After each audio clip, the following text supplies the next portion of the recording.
예, 조금 전 오후 5시에 이제 우리에게도 참 잘 알려진 젤렌스키 우크라이나 대통령이요. 우리 국회에서 화상 연설을 했습니다. 러시아의 침공에 대한 국제적인 지원을 호소했는데 그 화면 저희가 준비를 했습니다. 대한민국 국민 여러분, 50년대에 전쟁을 한 번 겪으셨고 수많은 민간인들이 목숨을 잃었습니다. 하지만 한국은 이겨냈습니다. 그때는 국제사회가 많은 도움을 주었습니다. 러시아가 우크라이나 영토에서 군대를 철수하고 우리의 국권을 지키는 것을 국제사회의 도움이 필요합니다. 오늘 우리 국회에서 화상 연설을 한 젤렌스키 대통령인데요. 구자욱 차장. 네. 6.25 전쟁을 거론하면서 우리도 좀 우크라이나 입장에서는 대한민국도 좀 도와달라 이런 얘기를 좀 한 것 같더라고요. 그렇습니다. 그러니까 우리가 이 6.25 동란을 겪고 있을 때 우리 자력으로 이 전쟁을 승리로 이끈 건 아니지 않습니까?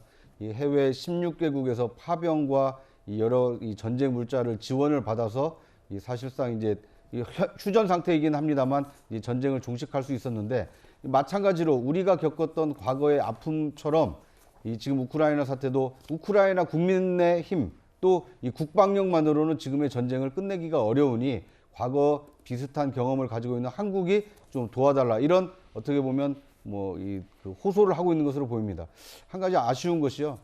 어려움에 처한 사람을 도와야 된다라는 이 당위와 만약에 우크라이나를 지금 우리가 적극적으로 도왔을 때 이 러시아와의 앞으로 어떤 경제 협력이라든지 이런 현실을 좀 고려해야 된다라는 것이 상당히 좀 어려운 입장에 처해 있는 것이 아닌가 하는 생각이 듭니다. 그렇죠. 뭐 이게 딱 잘라서 뭐가 옳다 그르다 할 수는 없는데 그런데 일단 러시아를 막을 수 있는 군사 장비가 한국에 있으니까 좀 지원해달라고 했는데 서 국방장관이 이걸 일단은 거부를 했단 말이죠. 이걸 두고도 이게 문재인 정부가 이런 정책을 피해도 되냐 안 되냐 이런 좀 갑론을 박도 있습니다.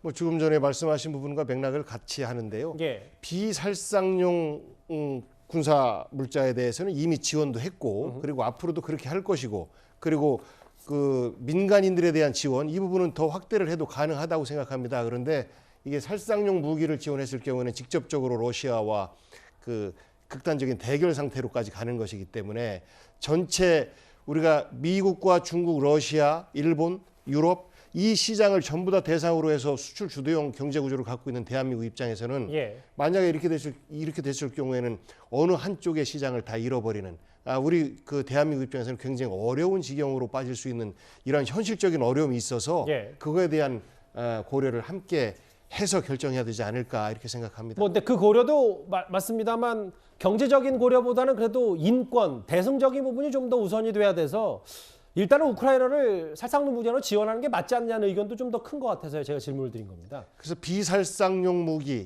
비살상용 군사 물자를 더 확대하는 것이 우리 대한민국 실정에는 맞지 않겠느냐라는 의견입니다. 예, 여의도 국회에 우크라이나 대통령이 화상 연결을 했습니다.